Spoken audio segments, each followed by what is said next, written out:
কাল কিয়ামতের ময়দানে কঠিন মুসিবতের সময়ে, যেই সময়ে মানুষ নয় এমনকি অন্যান্য নবীরাও ইয়া নাফসি করে বাঁচার চেষ্টা করবে, ইয়া নাফসি করতে থাকবে। উম্মত তাদের কাছে যাবে, আদমের কাছে যাবে আলাইহিস সালাম। তিনি বলবে, আমি তো একটা ছোট্ট ত্রুটি করেছিলাম, আল্লাহ আমাকে বলেছিলেন ওই গাছের কাছে যাইও না, লা তাকরাবা হাযিহিস শাজারাতা ফাতাকুনা মিনাস সালিমিন। ওই গাছের কাছে যদি যাও তাহলে জালেম হয়ে যাবা, কিন্তু আমি ভুল করেছিলাম, শয়তানের বিবেচনায় করেছিলাম, আমি ওই গাছের কাছে গিয়েছিলাম, আমি ভুলটা করেছিলাম। আজকে আমি তোমাদের জন্য প্রথমেই সুপারিশের হাত বাড়াতে পারবো না, আমার সুযোগ নাই। এবার অন্য নবীর কাছে যাবে, অন্য নবীর কাছে যাবে, অন্য নবীর কাছে যাবে। সর্বশেষ হযরতে ইব্রাহিম আলাইহিস সালাম বলবে, যাও শেষ নবীর কাছে যাও, মুহাম্মদ সাল্লাল্লাহু আলাইহি ওয়াসাল্লামের কাছে যাও। সকল রাসূল, সকল নবীর উম্মতরা দৌড়ে ওই নবীর কাছে চলে যাবে, মুহাম্মদ রাসূলুল্লাহ সাল্লাল্লাহু আলাইহি ওয়াসাল্লামের কাছে চলে যাবে। রাসূল বলবে, হ্যাঁ আমি তোমাদের জন্য আজকে সুপারিশ করব। সুবহানাল্লাহ। বিশ্ব নবীর কাছে একজন সাহাবী আসলেন। আয়েশা, এই হাদিসটা আমরা মিশকাতে পড়াই। আয়েশা বলতেছে, ইয়া রাসূলুল্লাহ, ইয়া হাবিবাল্লাহ, মাতা সাআ, কিয়ামত কখন হবে? রাসূল সাল্লাল্লাহু আলাইহি ওয়াসাল্লাম একটু বিরক্তি বোধ করে বললেন, ওয়াইলাকা ওমা আদাত তালাহা, তুমি কি প্রস্তুত করছো? তুমি যে বলতেছো কিয়ামত কখন হবে, তোমার আসলে কিয়ামতের প্রস্তুতিটা কেমন, প্রিপারেশন কেমন? ওই সাহাবী বলতেছে, ইয়া রাসূলুল্লাহ, ইয়া হাবিবাল্লাহ, আমার প্রস্তুতি নাই, ওমা আদাতু লাহা ইল্লা আন্না ওয়াহিবুল্লাহ ওয়া রাসূলুহু। বলতেছে, আমার কোনো প্রস্তুতি নাই, কিছু প্রস্তুত করি না, কিন্তু আমি আল্লাহ এবং তার হাবিব মুহাম্মদ সাল্লাল্লাহু আলাইহি ওয়াসাল্লামকে ভালোবাসি। সুবহানাল্লাহ বলবেন না?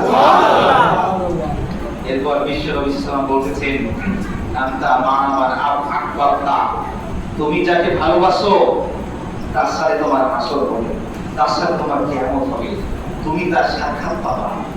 সুবহানাল্লাহ বলবেন না? হাদিসের মধ্যে আসছে, ওই ব্যক্তি ওইখান থেকে এত বেশি খুশি হয়েছে, এর সাথে মুসলমানরা এত বেশি খুশি হয়েছে, রাবী বলতেছে, ইবনে মাসউদের হাদিস সম্ভবত, রাবী বলতেছে যে ইসলাম গ্রহণের পরে, ইসলাম ধর্ম পাওয়ার পরে এর চাইতে আর কোন বিষয় নিয়ে খুশি হয় না সাহাবায়ে কেরাম। সুবহানাল্লাহ। আল্লাহ বলতেছেন, লাকাদ কানা লাকুম ফি রাসূলিল্লাহি উসওয়াতুন হাসানাহ, দুনিয়ার মানুষ শোনো, তোমাদের নবী, তোমাদের রাসূলের মধ্যে আমি উত্তম আদর্শ রেখেছি, তোমাদের জন্য উত্তম আদর্শ, মহাদর্শ আছে, গ্রহণ করো। সুবহানাল্লাহ। দুনিয়া তো সামান্য করোনা দিয়া আল্লাহ তাআলা বুঝিয়ে দিলেন, ও দুনিয়ার মানুষ শুনে রাখো, এই সামান্য একটা বিপদ তোমাদের মাঝে ছেড়ে দিলাম, এই সামান্য একটা বালা তোমাদের মাঝে ছেড়ে দিলাম। এই বালার মাধ্যমে তুমি যদি বুঝতে পারো যে এখন এই অবস্থা, এই দুনিয়ায় আমার কেউ নাই, আমি যদি আজকে মরে যাই আমার লাশটা ধরার মতো কেউ নাই, আর কাল কিয়ামতের ময়দানে কঠিন মুসিবতের সময়ে, যেই সময়ে মানুষ নয় এমনকি অন্যান্য নবীরাও ইয়া নাফসি করে বাঁচার চেষ্টা করবে, ইয়া নাফসি করতে থাকবে। উম্মত তাদের কাছে যাবে, আদমের কাছে যাবে আলাইহিস সালাম। তিনি বলবে, আমি তো একটা ছোট্ট ত্রুটি করেছিলাম, আল্লাহ আমাকে বলেছিলেন ওই গাছের কাছে যাইও না, লা তাকরাবা হাযিহিস শাজারাতা ফাতাকুনা মিনাস সালিমিন। ওই গাছের কাছে যদি যাও তাহলে জালেম হয়ে যাবা, কিন্তু আমি ভুল করেছিলাম, শয়তানের বিবেচনায় করেছিলাম, আমি ওই গাছের কাছে গিয়েছিলাম, আমি ভুলটা করেছিলাম। আজকে আমি তোমাদের জন্য প্রথমেই সুপারিশের হাত বাড়াতে পারবো না, আমার সুযোগ নাই। এবার অন্য নবীর কাছে যাবে, অন্য নবীর কাছে যাবে, অন্য নবীর কাছে যাবে। সর্বশেষ হযরতে ইব্রাহিম আলাইহিস সালাম বলবে, যাও শেষ নবীর কাছে যাও, মুহাম্মদ সাল্লাল্লাহু আলাইহি ওয়াসাল্লামের কাছে যাও। সকল রাসূল, সকল নবীর উম্মতরা দৌড়ে ওই নবীর কাছে চলে যাবে, মুহাম্মদ রাসূলুল্লাহ সাল্লাল্লাহু আলাইহি ওয়াসাল্লামের কাছে চলে যাবে। রাসূল বলবে, হ্যাঁ আমি তোমাদের জন্য আজকে সুপারিশ করব। সুবহানাল্লাহ। কি বলবে? আমি তোমাদের জন্য সুপারিশ করব। কারণ কি পবিত্র কোরআনের মধ্যে আল্লাহ তাআলা বলতেছেন ইন্না আ'তাইনাকাল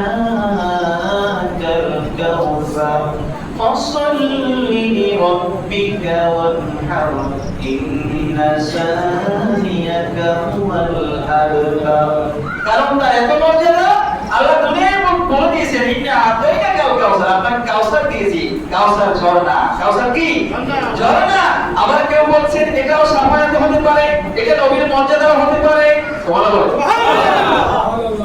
সর্বোচ্চ মাকাম ঝর্ণা। আবার কেউ বলছেন না এটা ওটা হতে পারে, রাসূলের মর্যাদা হতে পারে, রাসূলের মাকাম মাহমুদায় অবতরণ হতে পারে, তার ওখানে বসাও কাউসার হতে পারে। অর্থাৎ সমস্ত বরকত, সমস্ত রহমত এটাও কাউসার হিসেবে আল্লাহ তাআলা বর্ণনা করতে পারে। সুবহানাল্লাহ। তাহলে যেই দিন সবাই ছেড়ে যাবে, যেই দিন সব লোক দেবে, ইয়াউমা ইয়াফিরুল মারউ মিন আখিহি, ভাই ভাই থেকে যোগ দেবে, মা সন্তানকে ছেড়ে যাবে, বাবা চিনবে না একটু একের জন্য। যদি মনে করে যে আমার কাছে নেক চাইতে পারে, আমার কাছে নেক চাইলে কি অবস্থা হয়, একটু নেক দেব না, আজকে তো এই কাজ করা যাবে না, দুনিয়ায় ভুল করছি, আখিরাতে ভুল করা যাবে না। কারণ কেউ জানে খলিদিনা ফিহা, যদি জান্নাতে একবার প্রবেশ করা যায় আর বের হওয়ার প্রয়োজন হবে না।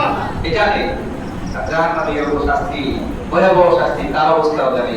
ভাইরা আমার, বন্ধুরা আমার, এই কারণেই তো নবী পবিত্রগণ, নবীর আশিকগণ শুধু নবী নবী করে। নবীর জন্য এই মাস আসলে শুধু রবিউল আউয়াল মাস নয়, সারা বছর দেখবেন নবীর প্রেমিকরা কোরআন এবং হাদিস দিয়ে বিশ্ব নবীর মহব্বতের ওয়াজটা একটু বেশি করে, ঠিক না ঠিক?